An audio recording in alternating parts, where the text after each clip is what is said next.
Basically ना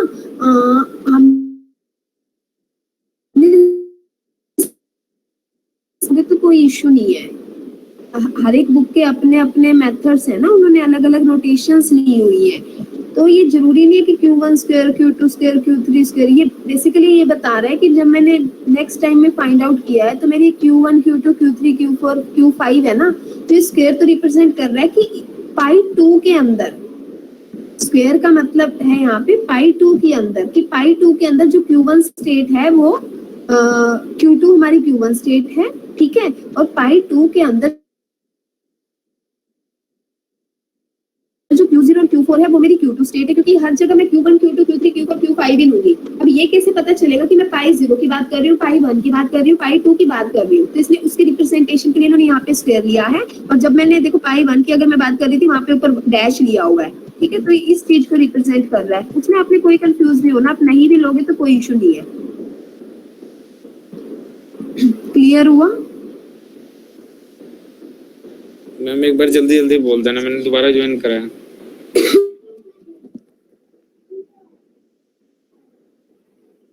कि पाई 2, ये जो ऊपर 2 पावर ली हुई है ना, ये पाई 2 को रिप्रेजेंट कर रहा है,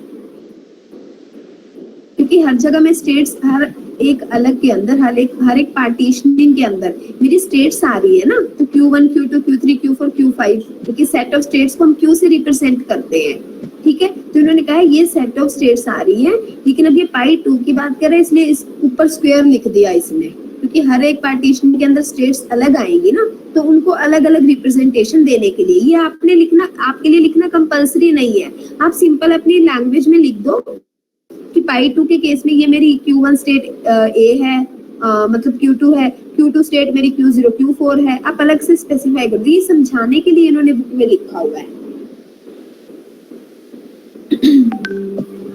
अब क्लियर हुआ? yes. हाँ, ये समझाने के लिए लिखा हुआ है, आप अपनी लैंग्वेज में लिख सकते हो, ठीक है, कि पाई 2 के अंदर Q1 मेरा क्या है, Q2 है, Q2 मेरा क्या है, Q0 और Q4 है, Q3 मेरा क्या है, Q6 है, ये 2 रिप्रेजेंट कर रहा है कि पाई 2 की बात कर रहा है ये।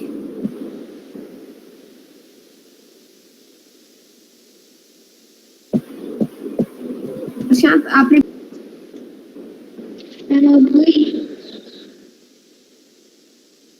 हो गई? हाँ जी बेटा, अब हो रही है, थोड़ा सा जूम कर लो इसको।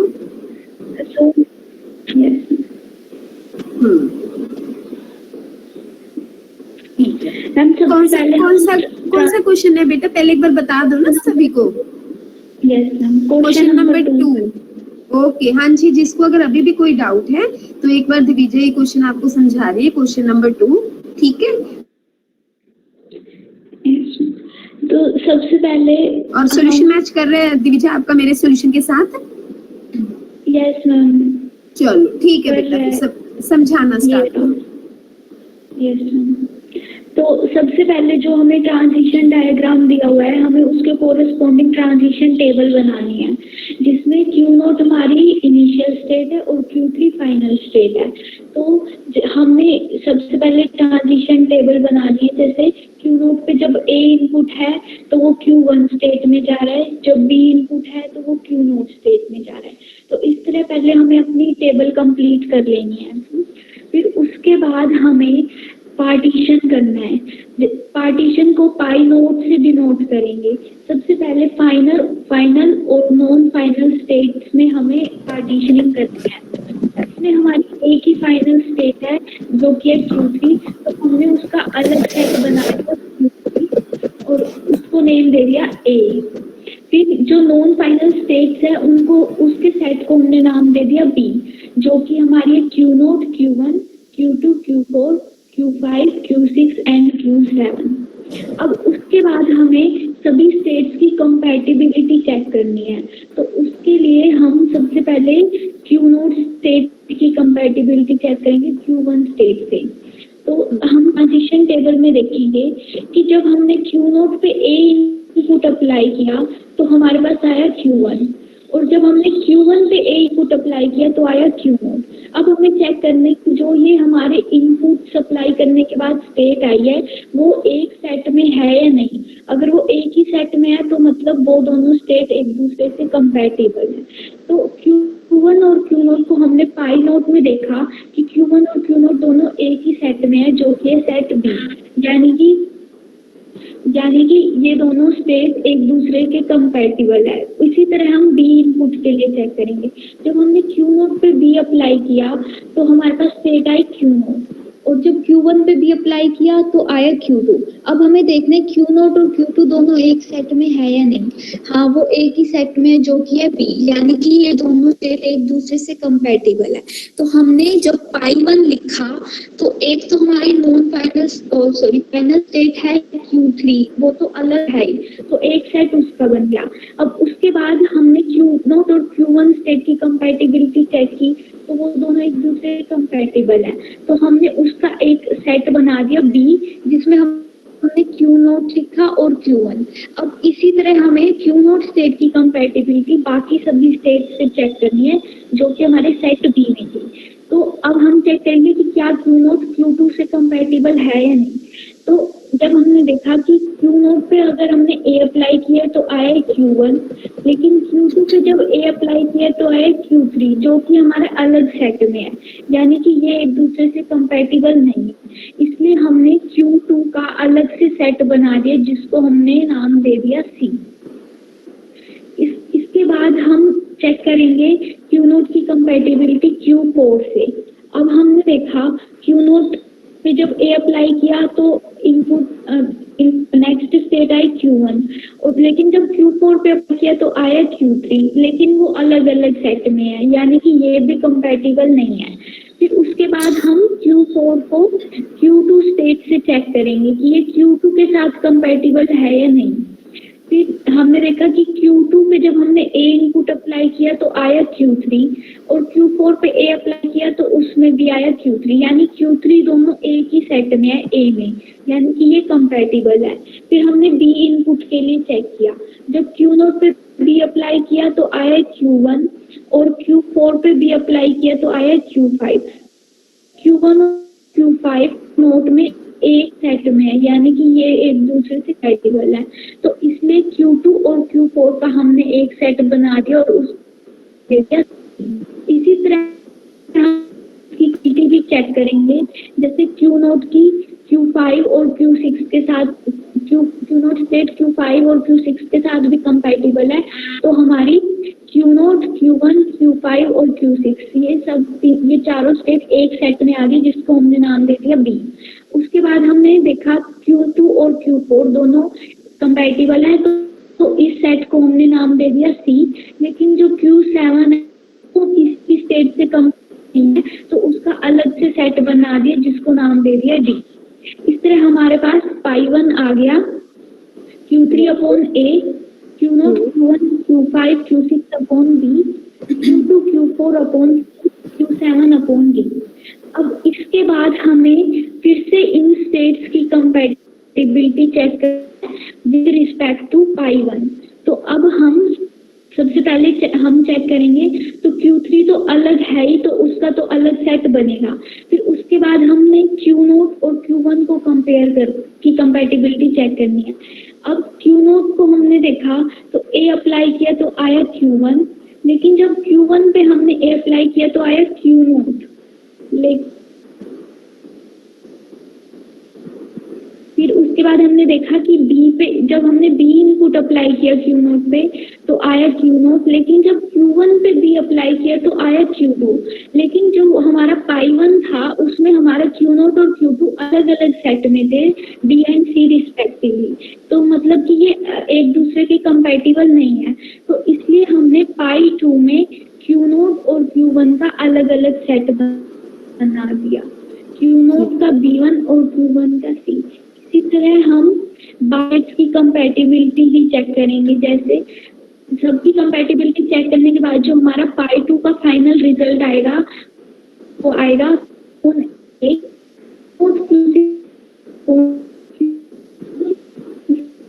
Q4 upon D and Q7 upon E। अब उसके बाद हमें पाई3 के लिए चेक करना है, लेकिन जब हम पाई 3 के लिए चेक करेंगे तो हमारा रिजल्ट पाई 2 के इक्वल आएगा। और यही हमारे थ्योरम में था, एल्गोरिथम में था कि हमें जब तक कंपैटिबिलिटी चेक करनी है, जब तक पाई 1 पाई नॉट इक्वल टू पाई 1 ना आ जाए। इसलिए हमारा पाई 2 इक्वल्स टू पाई 3 आ गया, यानी कि अब हमारा डीएफए मिनिमाइज हो चुका है। तो जो हमारी फाइनल स्टेट्स आई है वो आई है Q3, Q0, Q6, Q1, Q5, Q2, Q4 and Q7। अब हमें इनका फाइनल ट्रांजिशन टेबल बनाना है जो मिनिमाइज्ड डीएफए का। तो सबसे पहले हमारी स्टार्टिंग स्टेट थी Q0, तो हमने हमारे starting state final minimised DFA में हो जाएगी Q0, Q6। अब जब हमने Q0 और Q6 पे A अप्लाई किया था, जो हमारी मेन ट्रांजिशन टेबल थी उसमें हमने देखा कि जब Q0 पे A अप्लाई किया था तो हमारा आउटपुट आया था Q1। तो हमारे जो अब न्यू स्टेट्स आई हैं उसमें हमारा Q1, Q5 एक सेट में है। तो यानी कि अगर हम Q0, Q6 पे A अप्लाई करेंगे तो हमारा आउटपुट जाएगा Q1, Q5 स्टेट पे। फिर उसके बाद हम B के लिए चेक करेंगे कि जब हमने Q0 स्टेट पे B अप्लाई किया था तो हमारा आउटपुट आया था Q0। तो इसलिए अब हमारा अगर हम Q0, Q6 पे B अप्लाई करेंगे तो हमारा आउटपुट आएगा Q0, Q6। फिर उसके बाद Q1, Q5। जब हमने Q1 पे ऊपर वाली टेबल में A अप्लाई किया था तो हमारा रिजल्ट आया था Q0। लेकिन Q0 और Q6 सब एक स्टेट बन चुके हैं, तो हमें दोनों को एक साथ Q0, Q6। फिर जब Q1 पे B अप्लाई किया तो आउटपुट था Q2, लेकिन Q2 और Q4 एक स्टेट है, तो हमने हमारा इसका आउटपुट Q4। इसी तरह पूरी टेबल को हमें आउटपुट लिखेंगे। और जैसे कि हमारे ओरिजिनल डीएफए था उसमें फाइनल स्टेट Q3 थी, तो जो हमारा मिनिमाइज्ड डीएफए होगा उसमें भी हमारी फाइनल स्टेट Q3 का सेट बन जाएगी। फिर उसके बाद जब ये ट्रांजिशन टेबल बन जाएगी तो उसके कोरस्पोंडिंग हमें ये डायग्राम बना लेंगे, जिसमें Q0, Q6 का एक सेट है जो कि एक स्टेट को रिप्रेजेंट करेगा। Q1, Q5 भी एक स्टेट को रिप्रेजेंट करेगा। Q2, Q4 भी, लेकिन Q3 और Q7 अलग अलग स्टेट को रिप्रेजेंट करेंगे। फिर ट्रांजिशन टेबल के अकॉर्डिंग उनका डायग्राम बना आते हैं, किसी में कोई डाउट आता है तो आप मेरे को फिर बाद में पूछ सकते हो, ठीक है। फर्स्ट क्वेश्चन है, सबसे पहले तो चाहे स्टेटमेंट को करो। अगर आपको स्टेटमेंट का मीनिंग क्लियर है तो ऑब्वियस है आपका जो डीएफए बनेगा ठीक बनेगा। अदरवाइज अगर स्टेटमेंट को ही आपने गलत समझ लिया तो ठीक बन ही नहीं सकता, ठीक है। आपने क्या करना है, एक लैंग्वेज आपको गिवन है, उस लैंग्वेज में सेट ऑफ स्ट्रिंग्स है, ठीक है। W से डिनोट करते हैं सेट ऑफ स्ट्रिंग्स को, where number of a's in W greater than equal to 1, ठीक है। नंबर ऑफ एज क्या है, ग्रेटर देन इक्वल टू 1 है, तो मिनिमम 1 ए तो होना ही चाहिए ऐसी स्ट्रिंग, ठीक है। एंड नंबर ऑफ बी होंगे, 2 बी होंगे और 1 ए होगा, ठीक है। And W belongs to a b closure, a b के कॉम्बिनेशन की वो स्ट्रिंग होगी। अब कहीं भी ये स्पेसिफाई नहीं किया है कि ए पहले आएगा बी बाद में आएंगे, या बी पहले आएगा ए बाद में आएगा, या ये भी हो सकता है पहले एक बी है फिर ए है और फिर उसके बाद बी है, ठीक है। तो आपने क्या करना है, सारी की सारी स्ट्रिंग्स एक्सेप्ट होनी चाहिए मेरे पास। तो क्वेश्चन क्लियर है कि किस टाइप, हाँ। तो मिनिमम स्ट्रिंग एक तो क्या बनेगी, ए डबल बी बना लेंगे हम पहले मिनिमम स्ट्रिंग, एक हम बना लेंगे डबल बी ए, ठीक है। इन दोनों को मिनिमम स्ट्रिंग से हमने कर लिया। एक तो ये बन सकती है, ये बन सकती है, थर्ड एक और बन सकती है बी ए बी, ठीक है। तो बी ए और बी, और बाकी बस आपने हर एक स्टेट पे हर एक इनपुट सिंबल को अप्लाई करना है, ठीक है। अब इस क्वेश्चन में एक स्टूडेंट्स को थोड़ा क्या डाउट रहेगा, ध्यान से सुनना ये पॉइंट, कि Q5 के ऊपर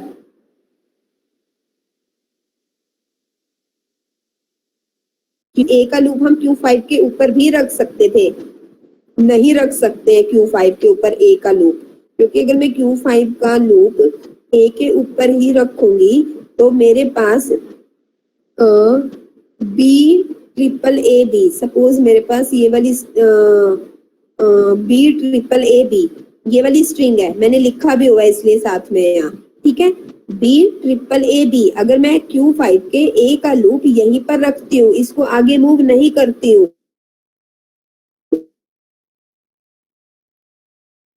तो अगर मैं Q5 के ऊपर A का मूव यही रखती हूँ तो आपकी B ट्रिपल ए बी वाली जो स्ट्रिंग है वो एक्सेप्ट नहीं होगी, क्योंकि B आएगा यहाँ पे A आता रहेगा और उसके बाद एक B आ गया और अभी Q7 तो फाइनल स्टेट है ही नहीं है। लेकिन जबकि ये स्ट्रिंग तो एक्सेप्ट होनी चाहिए ना, क्योंकि इसमें नंबर ऑफ B's 2 है और नंबर ऑफ A's आपके ग्रेटर देन 1 होने चाहिए, ठीक है ना। तो स्ट्रिंग एक्सेप्ट होनी चाहिए, तो इसलिए ये Q5 का मूव हमने यहाँ पे ये अलग स्टेट ऐड करके लिया है। क्लियर है सभी को? बाकी सभी आप बना लोगे, बस यहाँ पे कुछ स्टूडेंट्स यहाँ पे गलती करते हैं, इसमें कर लोगे अब इसको? Yes ma'am. Ma'am Google classroom में शेयर कर देना है। हाँ ये मैं कर दूंगी, अभी मैंने डाले नहीं है, अभी डाल दूंगी, ठीक है, लेक्चर के बाद डाल देती हूँ। Yes ma'am. चलो हाँ जी, नेक्स्ट क्वेश्चन है, आपको एक डीएफए डिजाइन करना है फॉर द लैंग्वेज। लैंग्वेज क्या है? फर्स्ट सिंबल ए होना चाहिए, देन 5 टाइम्स बी, देन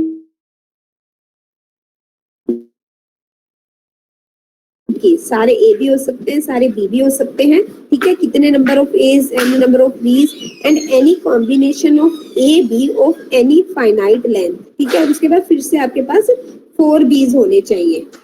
तो इसके लिए आपने क्या करना है? डीएफए बनाना है। तो बहुत ही सिंपल है, पहले एक ए आया, फिर उसके बाद 5 बी आए हैं और फिर उसके बाद अब ये डब्ल्यू क्लोजर है ना, ठीक है। तो ए और बी यहाँ पे कुछ भी हो सकता है। उसके बाद आपने सिंपली 4 बी मिनिमम स्ट्रिंग ली और फाइनल स्टेट बना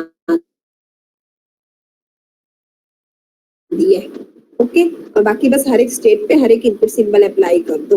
अब यहाँ पे ये ए के बाद 5 बी इकट्ठे आने चाहिए, तो ए तो आ ही नहीं सकता, अगर ए आ गया तो इसलिए वहां पे डेड स्टेट पे मूव करा दिया।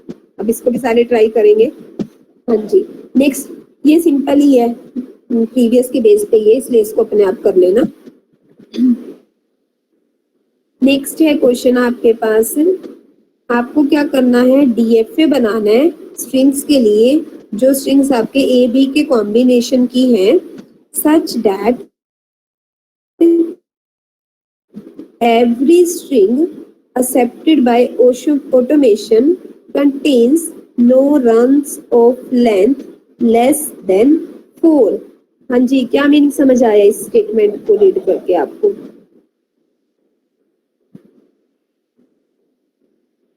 कि मैम जो स्ट्रिंग 4 लेंथ से कम क्या वो एक्सेप्ट ना करे डीएफए। यस यस, कि जो भी आपका सिंबल आ रहा है ना वो कम से कम 4 बार आना चाहिए। एक के बाद 3 बार होना आना चाहिए, ठीक है। सिमिलरली अगर एक बी आया है तो वो भी 4 बार आना चाहिए। तो इसका मतलब 4 टाइम्स ए वो भी एक्सेप्ट होगा, 4 टाइम्स बी वो भी एक्सेप्ट होगा, और उसके बाद अगर ये 4 टाइम ए फिर 4 टाइम बी वो भी एक्सेप्ट होगा, 4 टाइम बी 4 टाइम ए वो भी एक्सेप्ट होगा, और फिर कोई भी कॉम्बिनेशन, लेकिन वो 4 एज या 4 बीज का ही होना चाहिए। क्लियर है? Yes ma'am. Yes ma'am.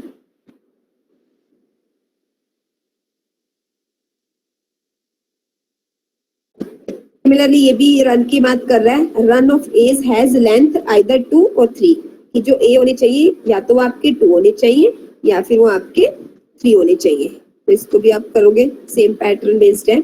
Next question है, design a DFA for the strings in which 00 is followed immediately by a 1। आपको सिर्फ इतना ही गिवन होगा, ठीक है, कि 00 जहां भी 00 आई उसके एकदम बाद से एक 1 आना चाहिए। तो इसका मतलब 001 ये स्ट्रिंग एक्सेप्ट होनी चाहिए, 0010 ये भी एक्सेप्ट होनी चाहिए, 001 001 फिर 11 001 ये स्ट्रिंग भी एक्सेप्ट होनी चाहिए। जैसे ही 2 0 आ रही है उसके बाद एक 1 आना चाहिए, ठीक है। अब ये वाली स्ट्रिंग्स एक्सेप्ट नहीं होनी चाहिए। देखो 00 आया, इसके बाद फिर से 0 आ गई है, लेकिन 00 के बाद मुझे 1 चाहिए, तो इसलिए 0001 ये वाली स्ट्रिंग आपकी रिजेक्टेड होनी चाहिए आपके डीएफए पे। सिमिलरली ये 00 के बाद 1 तो आ गया है, लेकिन उसके बाद 00 आए चाहिए, तो इसलिए ये वाली स्ट्रिंग भी आपकी एक्सेप्ट नहीं होगी। तो क्वेश्चन क्लियर है, पेपर में सिर्फ इतना आएगा 00 is followed immediately by a 1। तो आपको मीनिंग क्लियर होना चाहिए कि कौन सी स्ट्रिंग एक्सेप्ट होनी चाहिए और कौन सी रिजेक्ट होनी चाहिए।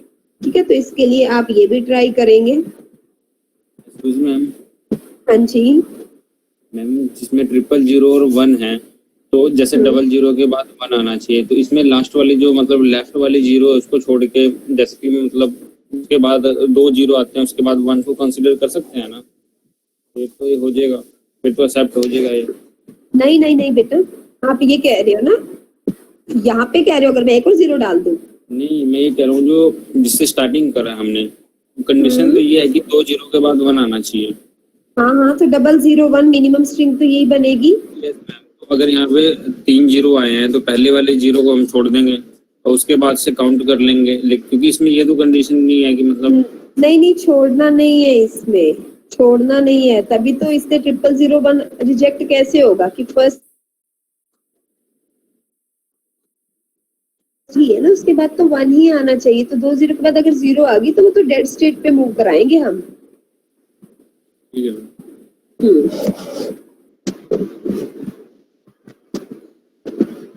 हाँ जी, ये बहुत इंपॉर्टेंट क्वेश्चन है, ये मैक्सिमम टाइम पेपर में आया हुआ है। Design a DFA for the language contains strings in which left most symbol differs from right most symbol. ठीक है, और सिंबल्स आपको गिवन है 0,1 कि जो आपका लेफ्ट मोस्ट सिंबल है वह आपका राइट मोस्ट सिंबल से डिफर होना चाहिए, जैसे कि 01 एक्सेप्ट होना चाहिए, या फिर 10 मिनिमम लेंथ तो यही होगी ना। 0 लेफ्ट मोस्ट क्या है, 0 है, फिर राइट मोस्ट क्या है, 1 है, तो दोनों क्या हो गए, डिफर हो गए ना। सिमिलरली 10 ये भी एक्सेप्ट होना चाहिए, और बाकी कोई भी कॉम्बिनेशन लो किसी भी लेंथ का, लेकिन बस उसमें क्या है, लेफ्ट मोस्ट और राइट मोस्ट आपके वेरी करने चाहिए। अगर पहला सिंबल 0 है तो लास्ट 1 होना चाहिए, पहला 1 है तो लास्ट 0 होना चाहिए। ठीक है, तो आपके इनपुट सिंबल्स अप्लाई कर दोगे। बहुत इंपॉर्टेंट क्वेश्चन है लेकिन है बहुत सिंपल। आगे चलें? Yes ma'am. ओके, एक लास्ट ये क्वेश्चन है बेटा, ये भी मैक्सिमम टाइम पेपर में आता है, ये भी बहुत इंपॉर्टेंट क्वेश्चन है। ये मे भी आप लोगों ने किया भी हुआ हो स्टार्टिंग में, किया हुआ है या नहीं?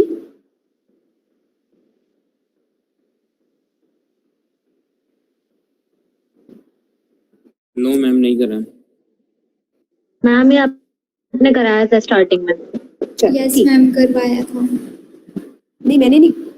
अच्छा चलो ठीक है, मैं एक बार फिर भी बता देती हूँ। ठीक है, बहुत इंपॉर्टेंट क्वेश्चन है। इसके बेसिकली ना 4 पार्ट्स बनते हैं, तो कोई ना कोई एक पार्ट जरूर पेपर में बनाना आता ही आता है चारों में से। ठीक है, तो क्वेश्चन क्या है, design a finite automata that accepts a language W has both an even number of zeros and even number of ones। ठीक है, कि आपने क्या करना है, उन स्ट्रिंग्स के लिए डीएफए बनाना है जिसमें इवन नंबर ऑफ जीरोस है और इवन नंबर ऑफ वंस है। ठीक है, तो सबसे